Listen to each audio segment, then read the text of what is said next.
उत्तर प्रदेश में पहले जो 15% महिलाएं कामकाजी व्यवस्था के साथ जुड़ पाई थी, आज उनकी संख्या बढ़ करके अब 35% से ऊपर हो चुकी है। इन 8 वर्षों में लगातार इसे बढ़ाने का प्रयास किया जा रहा है। और हम लोगों ने तो कह रखा है कि पुलिस बल में भर्ती होगी तो उसमें कम से कम 20% बेटियों के लिए आरक्षित होना ही चाहिए, उनकी उपस्थिति वहां होनी ही चाहिए।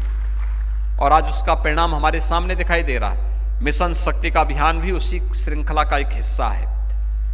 धर्म पर आधारित कोई भी व्यवस्था न्याय का कारण भी बनेगा और आत्मनिर्भरता और सशक्तिकरण का भी माध्यम बनेगा।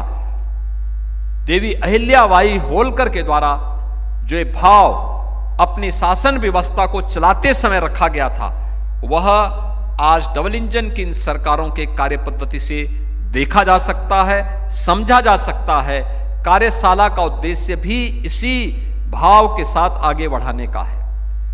एक व्यापक जनसंपर्क का कार्यक्रम, हर एक जगह हम जाएं, छोटी छोटी गोष्ठियां करें। महापुरुष की स्मृति दिवस, ये 300वां उनका जन्म शताब्दी वर्ष है। 31 मई 2025 महारानी अहिल्याबाई होलकर का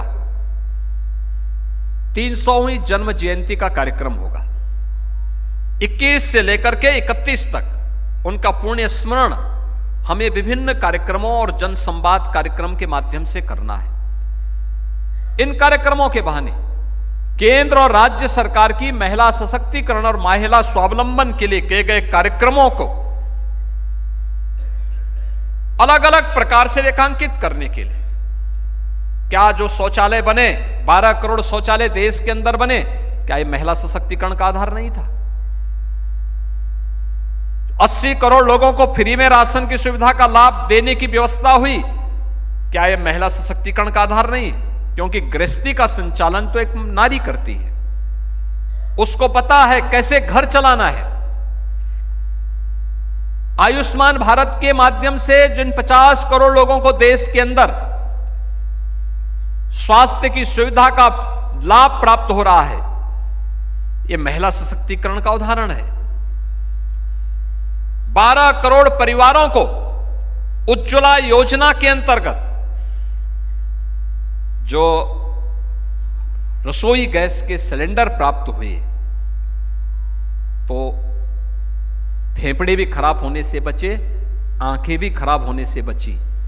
यह भी महिला सशक्तिकरण का एक उदाहरण है। और यही नहीं, यानी यह श्रृंखला केवल यहीं पे थमती नहीं है। ये भारतीय जनता पार्टी की डबल इंजन सरकार ने नारी वंदन अधिनियम के माध्यम से जिस कार्यक्रम को प्रधानमंत्री मोदी जी ने पंचायत से लेकर के संसद तक अब उनकी 33% उपस्थिति अनिवार्य हो, इसको एक गारंटी के रूप में दे दिया है। यह गारंटी उसी श्रृंखला का हिस्सा है कि आधी आबादी आज जीवन के प्रत्येक क्षेत्र में, वह ग्राम प्रधान हो या देश की संसद में,